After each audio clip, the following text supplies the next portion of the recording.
Hello everyone, welcome to teacher education. I hope आप सभी लोग बहुत अच्छे होंगे। तो आप सभी स्टूडेंट्स की डिमांड पे आज के इस क्लास से हम लोग शुरू करेंगे यूपी डीएलएड या यूपी बीटीसी के फर्स्ट सेमेस्टर के साइंस के पेपर को या साइंस के सब्जेक्ट को।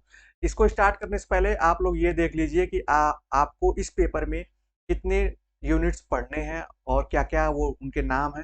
सबसे पहला यूनिट जो है आप लोग देख सकते हैं वो है सजीव वस्तुएं, सजीव एवं निर्जीव वस्तुओं को पढ़ना है। उसके बाद वनस्पति जगत को पढ़ना है। तीसरा होगा पौधों में प्रजनन एवं उसके प्रकार को पढ़ना है। चौथा यूनिट होगा मापन का होगा। पांचवी यूनिट होगी गति एवं बल का। और छठवीं होगी पदार्थ एवं उसकी अवस्थाएं।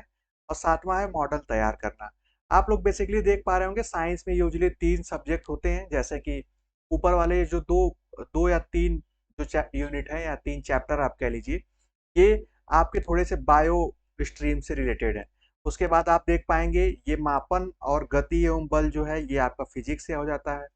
और पदार्थ की अवस्थाएं और मॉडल तैयार करना वो थोड़ा सा मतलब ये छठवां जो है थोड़ा सा केमिस्ट्री से रिलेटेड हो जाता है। ये आप सभी लोगों के लिए मैंडेटरी होगा, चाहे आप आर्ट्स स्ट्रीम से हो चाहे साइंस से हो, सबको ये पढ़ना होगा। ये जनरल होता है। यहाँ पे आप देख पाएंगे आज हम लोग जो अपनी फर्स्ट यूनिट स्टार्ट करेंगे जिसका नाम है सजीव वस्तुएं। सजीव वस्तुएं, लिविंग थिंग्स। तो इस चैप्टर में हम लोग यूजुअली पढ़ने वाले जो है वो है living and non living things, क्योंकि जहां लिविंग थिंग्स पढ़ेंगे वहां नॉन लिविंग से भी कंपेयर करके पढ़ते हैं हम लोग यूजुअली, आप सभी लोग पढ़े भी होंगे। तो इसमें देखिए इस अध्याय में हमें क्या क्या पढ़ना है। प्राकृतिक एवं मानव निर्मित वस्तुएं की नेचुरल ऑब्जेक्ट क्या है, नेचुरल थिंग्स क्या है, और आर्टिफिशियल या मैन मेड थिंग क्या है। उसके बाद इनका वर्गीकरण, क्लासिफिकेशन। सजीव एवं निर्जीव वस्तुओं में अंतर क्या है। पौधों और जंतुओं में क्या अंतर है ये भी पढ़ना है। पौधों और जंतुओं में समानता क्या है ये भी देखना है। और जो लास्ट होगा, आज हम लोग इतने जो टॉपिक हैं इसको कवर करेंगे। नेक्स्ट क्लास में हम लोग जंतुओं एवं वनस्पतियों में वातावरणीय अनुकूलन को पढ़ेंगे। सबसे पहले एक बहुत ही बेसिक जो यहाँ पे आप सभी लोग हेडिंग देख पा रहे होंगे, ये आपको यहाँ पढ़ना है कि प्राकृतिक एवं, यहाँ पे आप देख पाएंगे कि प्राकृतिक एवं मानव निर्मित वस्तुएं क्या हैं। तो सिंपल सी डेफिनेशन है, जो वस्तुएं या जो चीजें हमें प्राकृतिक से डायरेक्टली मिलती है, प्रत्यक्ष रूप से मिलती है, जैसे हवा हो गया, पानी हो गया, ये सारे जैसे वृक्ष हो गए, ये सब कहीं ना कहीं ये सब प्राकृतिक की देन है। वर्षा हो गई, तो ये सारी चीजें जो हैं ये हमें प्रत्यक्ष रूप से प्रकृति से मिल रहे हैं। खनिज पदार्थ हो गए, तो इन्हें हम प्राकृतिक वस्तुएं कहेंगे। और मानव निर्मित वो वस्तुएं हैं जो मानव बहुत सारे, आप कह सकते हैं, प्राकृतिक चीजों से परिवर्तित करके कुछ अलग चीज बना देता है। जैसे आज हम लोग फोन का यूज कर रहे हैं, फोन मानव निर्मित है। टेबल चेयर ये सब मानव निर्मित है। ठीक है। और बाकी जो डायरेक्टली हमें मिलता है, प्योरली हमें नेचर से मिलता है, उनको हम प्राकृतिक चीजें कहते हैं। यही सेम लिखा है बेसिक, यहाँ पे आप देख सकते हैं। और इसको आप इसमें कुछ ज्यादा डिटेल में आपको बताना नहीं, अगर आप चाहें तो यहाँ पे लिखा है वस्तुओं का वर्गीकरण लिख दें कि आप अपने अगल बगल जो भी वस्तुएं देख रहे हैं उसमें बता दें कि प्राकृतिक वस्तुएं क्या है और मानव निर्मित वस्तुएं क्या है। उसके बाद एक जो दूसरा टॉपिक है वो है सजीव एवं निर्जीव वस्तुओं में अंतर क्या है, लिविंग और नॉन लिविंग थिंग्स में अंतर क्या है। तो आप सभी लोग कहें, जैसे हम लोग से बचपन में पूछा जाता है लिविंग थिंग्स क्या है, नॉन लिविंग थिंग्स क्या है। तो लिविंग थिंग्स वो होती हैं, अभी हम लोग आगे देखेंगे भी, जिनमें आप कह सकते हैं जिनमें वृद्धि होती है, जो श्वसन क्रिया मतलब सांस लेते हैं। और निर्जीव वस्तुएं जिनमें वृद्धि नहीं होती, जो सांस नहीं लेते हैं। तो ये बेसिक अंतर है, अभी हम लोग आगे देखेंगे। इसमें आप लोगों के लिए कुछ एक्टिविटी है कि आप यहाँ पे लिखा है कि लक्षण बताइए, तो आप लक्षण लिख सकते हैं। लेकिन जब हम अभी पढ़ लेंगे तो ये चीजें क्लियर हो जाएंगी। इसमें फिर है पौधे और जंतुओं में क्या अंतर है। पौधों में क्या ऐसी गतिविधियां हैं, क्या अंतर है और क्या समानताएं हैं, जैसा कि हमने देख लिया। अब इसको हम लोग स्टार्ट करते हैं और जानते हैं। ये तीनों जो टॉपिक है तीनों इसी में कवर हो जाएंगे। सबसे पहले देखिए, अगर हम कंपेयर करेंगे वस्तुओं में, जैसे पौधे और जंतुओं के बीच में अंतर करेंगे, ये दोनों तो आप लोगों को क्लियर होगा क्योंकि ये बिल्कुल बेसिक है। सजीव वस्तुएं क्या है, निर्जीव वस्तुएं क्या है, ये तो बिल्कुल बेसिक है। और उसके बाद अब हम लोग ये देखते हैं गमन। गमन जिसको लोकोमोशन कहा जाता है इंग्लिश में, इसका मतलब क्या है कि देखिए पौधों और जो आपके मनुष्य हैं या आप जंतु कह लीजिए, उनमें जो अंतर है वो हमें पहले देखना है यहाँ पे, क्योंकि ये आपके एग्जाम में सबसे ज्यादा बार पूछा जाता है। अंतर में पॉइंट्स लिखने होते हैं। देखिए स्थान परिवर्तन को गमन कहते हैं। और शरीर के भाग को हिलने-डुलने को गति कहते हैं। जैसे मैं अगर बैठा हूँ, मैं अपनी गर्दन इधर-उधर हिला रहा हूँ, तो ये हो गया आपका गति, मूवमेंट। मैं अपना हाथ हिला रहा हूँ, तो ये मूवमेंट हो गया। मैं यहाँ से उठ के कहीं दूसरी जगह चला जाऊँ, यहाँ से उठ के मैं पानी पीने चला जाऊँ, यहाँ से उठ के मैं सोने चला जाऊँ, तो जब मेरा स्थान परिवर्तन होगा, तो उसको गमन कहेंगे। तो होता क्या है, यहाँ पे आप सभी लोग देख पाएँगे कि सभी जंतुओं में गमन करने की क्षमता होती है। सभी जंतु गमन करते हैं, मनुष्य गमन करता है। हम एक दूसरे जगह से आ जा सकते हैं। ये एक क्षमता है हमारी। जबकि पौधों में बहुत से पौधों में होती है गति होती है। गति का मतलब क्या होगा? जैसे देखिए, छुई-मुई के पौधे जो होते हैं, मनी प्लांट को छूने से उनकी पत्तियों तथा शाखाओं में गति होती है। जैसे छुएँगे तो सिकुड़ जाएँगी। वो अपना जगह परिवर्तन नहीं कर रहे हैं। जैसे एक पेड़ है यहाँ पे, मान लीजिए हमने एक पेड़ है यहाँ पे, आप इसको कुछ भी करेंगे, ये अपनी प्लेस या अपना स्थान नहीं चेंज कर पाएगा। लेकिन हाँ, इसके डालियों में आपको परिवर्तन, गतिविधि देखने को मिलेगी, गति देखने को हवा चलेगा तो उस ओर ये डालियाँ मुड़ जाएँगी। तो इस तरीके की चीज़ें। यहाँ पे देख पाएँगे पौधों को अंधकार में रखने पर प्रकाश की ओर गति देखी जा सकती है। एक चीज़ और देखा गया है कि अगर मान लीजिए किसी अंधेरे घर में, ये एक अंधेरा घर है, ठीक है? यहाँ पे एक पौधे को रखा गया और बाहर आपने रोशनी कुछ जला रखी है। तो आप देखेंगे जो पौधा होगा वो रोशनी की तरफ गतिविधि करेगा या उसकी शाखाएँ उसी तरफ बढ़ेंगी ज़्यादा। ऐसा ये साइंटिफिकली प्रूव्ड है, ठीक है? वहीं आप देख सकते हैं वायुयान और स्कूटर निर्जीव होते हैं। होते हुए भी गति होती है, किंतु इन पदार्थों में गति बाह्य शक्ति के कारण होती है, स्वेच्छा से नहीं होती है। जबकि जीवों में गति जो होती है वो इच्छा से या भीतरी शक्ति से होती है। 2 चीज़ ध्यान रखिएगा। आप कहेंगे, जैसे हमने कहा कि निर्जीव वस्तुएँ, अब यहाँ पे 2-3 चीज़ें आएँगी। जैसे हम लोग इस टॉपिक को भी कवर करेंगे। सजीव वस्तुएँ अपनी स्वेच्छा से अपने स्थान को परिवर्तित कर सकती हैं, जैसे हम, आप, जीव-जंतु हुए। लेकिन मानव मेड जैसे कि आर्टिफिशियल चीज़ें, जैसे यहाँ वायुयान है, स्कूटर है, बाइक है, वो भी तो परिवर्तन कर रहे हैं, लेकिन वो बाह्य शक्तियों के कारण कर रहे हैं। उनके लिए ईंधन की ज़रूरत है और वो अपनी स्वेच्छा से नहीं कर पाएँगे। तो यहाँ पे जो स्पेशली ये हमें देखना है कि जो स्वेच्छा से कर पाएँ और जिनके अंदर आंतरिक शक्ति हो करने के लिए। तो ये एक स्पेसिफिक, जब आप लिखेंगे इनके बीच में अंतर को, चाहे वो जीव-जंतु या आप जंतु और पौधों के बीच के अंतर को लिखें, चाहे सजीव और निर्जीव के, तो ये एक इम्पोर्टेंट पॉइंट आएगा। इस पॉइंट को आप सभी लोग ध्यान रखिएगा। दूसरा पॉइंट जो आएगा वो होगा शारीरिक संगठन, बॉडी ऑर्गेनाइजेशन का। इसको आप सभी लोग देख लीजिए कि सभी जीवों के शरीर का निश्चित संगठन होता है, उनके शारीरिक का एक निश्चित बनावट होती है। वह इकाइयों और यूनिट से मिलकर विशेष आकार की रचना होती है, उसमें ढेर सारे टिश्यूज़ मिलकर किसी भी वस्तु के, किसी भी नेचुरल थिंग्स के आकार बनता है। आप सभी लोग देखे होंगे कि अगर एक मनुष्य का आकार अलग है, पेड़-पौधों का अलग है, किसी स्पेसिफिक जीव का अलग है, पक्षियों का अलग है। वहीं आप देख पाएँगे कि लेकिन जंतुओं के शारीरिक रचना जो होती है वो जटिल होती है, जबकि पौधों का सरल संगठन पाया जाता है। यहाँ पे ये हम लोग जब पढ़ रहे हैं तो आप इस चीज़ को, इस टॉपिक को भी ध्यान रखिएगा, पौधों और जंतुओं के बीच के अंतर को। तो जो पौधों की बनावट होती है वो काफ़ी सरल होती है। जैसे आप सभी लोग जानते हैं, पौधा है तो एक जगह है, उसकी सरल बनावट है, लेकिन ढेर सारे जीव-जंतु हैं। सभी जीव-जंतुओं की स्पेसिफिक बनावट है, उनके स्पेसिफिक कलर हैं, ये सारी चीज़ें। यहाँ आप देख पाएँगे, जहाँ लिखा है कुत्ता या गुलाब के पौधों का निश्चित रूप होता है, वहाँ पत्थर या लोहे के कोई निश्चित रूप नहीं होता है, यदि वह आकार बनाया न जाए। यहाँ पे ये भी लिखा है। आप ये भी देख पाएँगे कि जो सजीव वस्तुएँ हैं, उनका एक निश्चित रूप है और वो स्पेसिफिक है कि बढ़ेंगी तो उनका ऐसा नहीं है कि वो बहुत बड़ा परिवर्तन हो जाएगा। लेकिन निर्जीव वस्तुएँ जो होंगी, उसको जब तक हम कोई शेप नहीं देंगे, जैसे मान लो आपके पास एक अ, गीली मिट्टी है, ठीक है? और आप एक साँचे में अगर उसको ईंट, जैसे ईंट हम बनाते हैं, तो हम गीली मिट्टी का यूज़ करते हैं। जब तक हम इस साँचे में नहीं डाल देंगे, तब तक ईंट का आकार जिस तरीके का हम चाहते हैं, उस तरीके का नहीं बन पाएगा। तो अगर ईंट एक निर्जीव वस्तु है, तो हम ही उसको आकार देते हैं। वो अपने से कोई आकार नहीं ले सकती, जो अपने से आकार रहेगा, वो बेढंगा आकार रहेगा। ये हमें ध्यान देना है कि जो उनका आप कह सकते हैं मूल रूप से आकार होता है निर्जीव वस्तुओं का, वो अनिश्चित होता है। वो कहीं पे किसी, जैसे गीली मिट्टी का मैं पूछूँ आकार है तो आप नहीं बता पाएँगे। तो ये ध्यान रखिएगा। तीसरा जो सबसे इम्पोर्टेंट है, चाहे वो पौधों और जंतुओं के बीच के अंतर की बात की जाए, चाहे सजीव और निर्जीव वस्तुओं की बात, वो है ग्रोथ। देखिए, सभी जीवों में वृद्धि होती है। जंतुओं में वृद्धि परिपक्व होने तक पाई जाती है, उसके बाद केवल कुछ भागों तथा परिस्थितियों में ही वृद्धि होती है।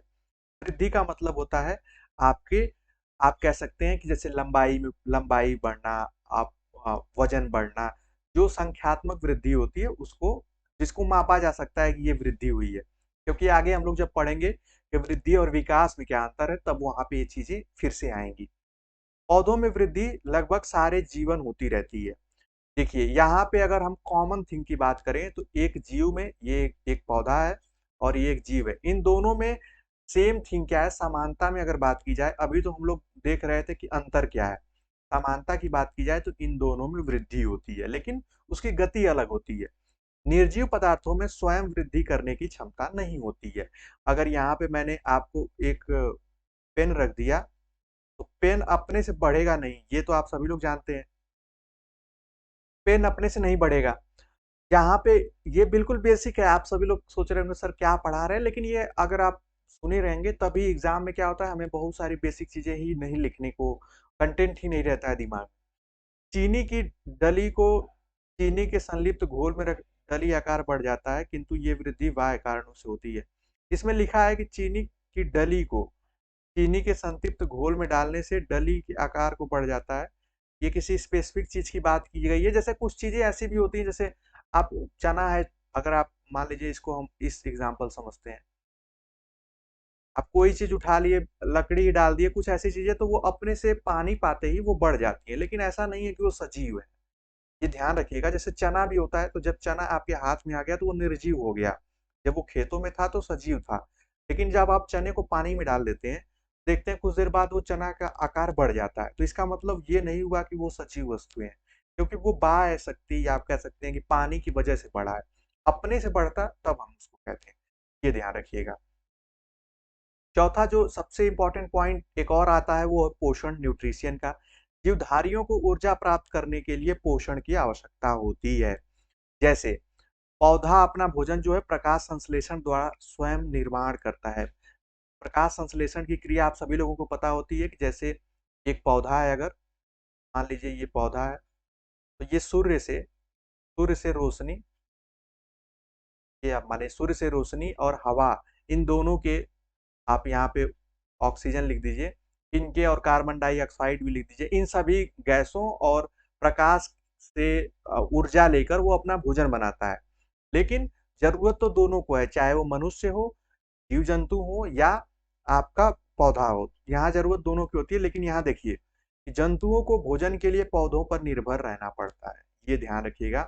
पौधे जो होते हैं वो किस पे निर्भर रहते हैं, वो आप सूर्य की रोशनी पर, वायु पर, जल पर, जो कि उन्हें एक निश्चित स्थान पे सब कुछ मिल जाता है। लेकिन जो जंतु होते हैं वो पौधों पर ही निर्भर रहते हैं, ये भी एक इम्पॉर्टेंट पॉइंट है।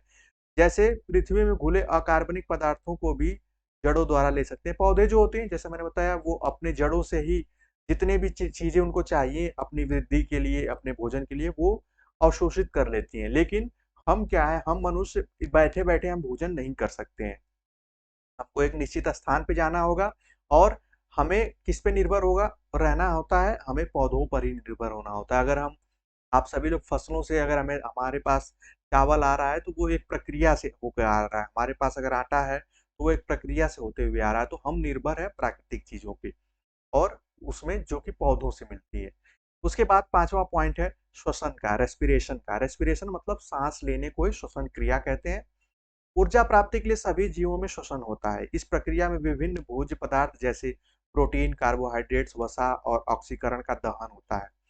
श्वसन एक जटिल प्रक्रिया है। जैसे हम लोग CO2 लेते हैं, सॉरी, ऑक्सीजन लेते हैं और CO2 छोड़ते हैं, तो ये एक क्रिया है, इन क्रिया को श्वसन कहते हैं। इसमें और भी चीजें होती हैं, जैसे कि अगर हम सिर्फ ऑक्सीजन ही नहीं लेते, उसके साथ साथ नाइट्रोजन भी हमारे शरीर में जाता है कुछ हद तक। इसमें देखिए लिखा है इस जिसमें कुछ भाग वायु श्वसन के रूप में होता है, कुछ आंतरिक श्वसन के रूप में। यहाँ पे लिखा है वायवी श्वसन जो होता है, वायु या स्वतंत्र रहने वाले जीवों में पाया जाता है, जबकि वायु की कमी रहने वाले जीवों में अवायवीय श्वसन पाया जाता है। देखिए इसमें ये थोड़ा ज्यादा स्पेसिफिक हो गया है, आप लोग इस पे ध्यान ना दें, क्योंकि इसमें ये लिखा गया है कि ऐसा नहीं है कि सिर्फ जैसे हवा में जो मनुष्य जो जीव जंतु रहते हैं वही श्वास लेते हैं या सांस की क्रिया वही सिर्फ कर ले पाते हैं। वो जहाँ पे हवा कम है वहाँ पे भी जंतु सांस लेते हैं, लेकिन उनकी प्रक्रिया अलग होती है। ये जो लोग बायो पढ़े होंगे आप में से, जिनका बीएससी बायो रहा होगा, तो वो और इसको, या इंटरमीडिएट में बायो रहा होगा, और उसको अच्छे से समझ पाएंगे। लेकिन आपको सिर्फ ये समझना है कि श्वसन की क्रिया दोनों में होती है। वो मनुष्य में भी होती है, वो पौधों में भी होती है। पौधे भी भोजन ले रहे हैं तो वो एक उनकी क्रिया हो गई, जिससे कि वो अवशोषित कर रहे हैं ऊर्जा के लिए, गैसों को अवशोषित कर रहे हैं। ठीक है। उसके बाद छठवां देख लीजिए, उत्सर्जन की क्रिया। जीवों के शरीर में विभिन्न उपापचय क्रियाओं के फलस्वरूप अनेक प्रकार के अपशिष्ट पदार्थ बनते रहते हैं। जैसे कि आप सभी लोग पता है कि जब शरीर में हमारे अपशिष्ट पदार्थ होते हैं तो उनको हमें त्यागना होता है, तो उन्हीं क्रियाओं को उत्सर्जन क्रिया कहते हैं, एक्सक्रिएशन कहते हैं। ठीक है। निर्जीव में ऐसा लक्षण नहीं होता है। निर्जीव सजीव वस्तुओं में उत्सर्जन की क्रिया होती है, लेकिन निर्जीव वस्तुओं में नहीं होती है। तो ये अंतर सजीव और निर्जीव का भी हो जाएगा, ये ध्यान रखिएगा। उसके बाद आती है उत्तेजनशीलता की प्रक्रिया। उत्तेजनशीलता क्या है? प्रत्येक जीवधारी वातावरण के परिवर्तन के प्रति प्रतिक्रिया करता है। जैसे अगर हम आप कहीं किसी कमरे में बैठे हैं, जब हमें गर्मी लगती है तो अगर कुछ भी नहीं है तो हम अपने हाथ से ही करते हैं, या हमें वो महसूस होती है तो उत्तेजना होती है। या कोई ऐसी सिचुएशन आ जाती है जब हमें लगता है कि जैसे हम गुस्सा होते हैं, हम हंसते हैं, तो ये सारी क्या है, हम जो हमारे अगल बगल जो भी आप कह सकते हैं वातावरण क्रिएट हो रहा है, निर्मित हो रहा है, उसके अनुसार हम प्रतिक्रिया कर रहे हैं। अगर विंटर आएगा तो फिर हम लोग ओढ़ने लगेंगे, हमें ठंडी लगने लगेगी ऐसे बैठे रहने पे। तो ये क्या है? ये उत्तेजना है। वहां देख पाएंगे जंतुओं में तांत्रिक तंत्र नर्वस सिस्टम के कारण उत्तेजना अधिक होती है। जंतुओं में ये उत्तेजना अधिक होती है। आप कभी ये नहीं देखेंगे कि पेड़ ठिठुरता हुआ आपको दिखे, आप तो कभी नहीं देखेंगे। लेकिन जंतु में होती है सबसे ज्यादा, क्योंकि वो नर्वस सिस्टम पे ज्यादा इम्पैक्ट डालता है। नर्वस सिस्टम जो होता है, नर्वस सिस्टम आप सभी लोगों को पता है कि यही हमें बताता है, और जिसका नर्वस सिस्टम वीक होता है उसको आप पागल कहते हैं कि मतलब ये चीजों को सही से नहीं समझ पा रहा है, ऐसी चीजें। नर्वस सिस्टम ही हमें बताता है कि हमें किस चीज की जरूरत है, या जैसे हमें गर्मी लग रही है तो हम फैन स्टार्ट करने जाएंगे, या हमें हवा ढूंढेंगे। तो ये सारी चीजें। वैसे ही सभी जीवों में उत्तेजनशीलता का गुण जीव द्रव्य में पाया जाता है, मतलब ये प्रोटोप्लाज्म रूप में पाया जाता है। इसी गुण के कारण सर्दी गर्मी रासायनिक पदार्थ जैसे उद्दीपनों का बोध हो सकता है, जैसे मैंने आप सभी लोगों को बताया कि इसी के कारण अगर ये नर्वस सिस्टम नहीं होता तो शायद एक मनुष्य को भी ये बोध नहीं होता कि सर्दी है, गर्मी है या बरसात है। ये सारी चीजों का ज्यादा उसको ज्यादा मतलब पौधों की तरह हो जाता हो। और निर्जीव वस्तुओं में ये गुण नहीं होता है। जब आप निर्जीव निर्जीव और सजीव की बात करेंगे तो ये इस चीज का ध्यान रखेंगे। उसके बाद आठवां पॉइंट है प्रजनन, रिप्रोडक्शन। ये ध्यान रखिएगा, हर जीवधारी अपने समान संतान पैदा करने की क्षमता रखता है, जिसे प्रजनन कहते हैं। मनुष्य, जीव जंतु, ये अपने, यहाँ देख सकते हैं कि अपने समान संतान पैदा करने की क्षमता रखते हैं, जिससे उसका वंश चलता है। प्रजनन विभिन्न प्रकार के हो सकते हैं, इस पे आपको नहीं जाना है। बस आपको ये बताना होगा कि जैसे उच्च वर्ग के प्राणियों में लैंगिक प्रजनन ही होता है। निर्जीव वस्तुएं जैसे वायुयान में अपने समान संतान उत्पत्ति की सामर्थ्य नहीं होती है। जैसे कि आप सभी लोग पता है कि जब हम लोग सजीव और निर्जीव की बात करेंगे तो वहां आप देख पाएंगे कि सजीव जो वस्तुएं हैं उसमें रिप्रोडक्शन या प्रजनन की क्षमता होती है, लेकिन निर्जीव वस्तुओं में प्रजनन की क्षमता नहीं होती है। दो निर्जीव वस्तुएं या निर्जीव वस्तुओं का ढेर है तो वो कभी बढ़ नहीं जाएगा, लेकिन मनुष्य है तो उनकी संख्या, जनसंख्या बढ़ती रहती है। उसके बाद नौवां जो सबसे लास्ट में और इम्पोर्टेंट है वो है जीवन चक्र, लाइफ साइकिल। लाइफ साइकिल का मतलब क्या है, इसको देख लीजिए। प्रत्येक जीवधारी एक निश्चित जीवन होता है। आप सभी लोग पता है, अगर मनुष्य के जीवन की बात की जाए तो जो औसतन है वो 70 साल है, 70 से आप 80 साल कह लीजिए, 100 साल है मैक्सिमम, लेकिन 200 साल नहीं है। तो ये क्या है कि एक निश्चित जीवन होता है। उसके बाद देखिए क्या लिखा है, यहाँ पे देख पाएंगे, जिसमें एक चक्र के रूप में कुछ अवस्थाएं पाई जाती हैं। मनुष्य जीव जंतुओं में एक चक्र है कि वो पहले, जैसे आप देख पाएंगे, अगर अंडा मतलब ये छोटा रूप हो गया, ये पक्षियों में हो गया, शिशु अवस्था, शैशवावस्था, फिर उसके बाद बाल्यावस्था, किशोरावस्था, प्रौढ़ावस्था और अंत में मृत्यु। ये एक निश्चित अवस्थाएं हैं, और इस प्रकार से सुनियोजित जीवन चक्र निर्जीव पदार्थों में नहीं होता है। देखिए जीवन चक्र मतलब लाइफ साइकिल, और एक होता है कि लाइफ मतलब किसी चीज की वस्तु की लाइफ, लाइफ का मतलब होता है जैसे कोई लकड़ी है, आप मान लीजिए कि ये बेंच है, ठीक है, इसकी भी लाइफ है, ये कुछ दिन बाद खराब हो जाएगा, लेकिन इसका कोई ऐसा चक्र नहीं है कि ये खराब हो गया, ये इतने निश्चित समय में खराब होगा। जिस तरीके से सुनियोजित चक्र जो है, जीवन चक्र मनुष्यों जीव जंतुओं में होता है, जैसे पौधा तो पहले छोटा रहेगा, उसका आकार बढ़ते जाएगा, फिर एक समय बाद वो उसकी पत्तियां गिर जाएंगी, तो फिर वो उसकी मतलब आप कह सकते हैं कि वो अपने अंत के आकार पर होगा, फिर वो सूख जाएगा, सूखने के बाद वो गिर जाएगा। तो इस तरीके की चीजें निर्जीव वस्तुओं में नहीं होती है। तो यहाँ पे आप काम क्या करना है, वो काम करना है कि आप जो ये टेबल लिखा है, तो सजीव में क्या क्या हमने देखा, निर्जीव में क्या नहीं है, वो चीजों को आप नोट करेंगे। साथ ही साथ पौधों और मनुष्य में क्या अंतर है या जीव जंतुओं में क्या अंतर है, उसको नोट करेंगे। और ये देख पाएंगे कि ये बिल्कुल बेसिक है, इसमें कुछ भी ऐसा नहीं है जिससे आप लोगों को कोई कंफ्यूजन हो या ना समझ में आए, बिल्कुल बेसिक है। फिर भी अगर ना समझ में आए तो आप लोग बताइएगा, तो हम लोग लाइव सेशन में किसी और टॉपिक को और अच्छे से डिस्कस कर लेंगे, ठीक है। तो यहाँ पे जैसे देखिए, जंतुओं में वृद्धि के लिए यहाँ पे डायग्राम भी दिया है कि पहले अंडा एक छोटा आकार है, उसके बाद एक चूजा बच्चा होता है, फिर उसके बाद ये बड़ा होता है। इसी तरीके से मनुष्य में भी होता है, जैसा मैंने आप लोगों को बता दिया। चित्रों को देखकर भी आप बहुत सारी चीजें देख सकते हैं। ये छुई मुई की उत्तेजनशीलता है कि जब हम इसको छूते हैं तो ये पत्तियां जो है इसकी सिकुड़ जाती हैं। तो ये पौधों में भी होता है उत्तेजनशीलता, लेकिन उसमें थोड़ी सी कम होती है मनुष्यों की तुलना में।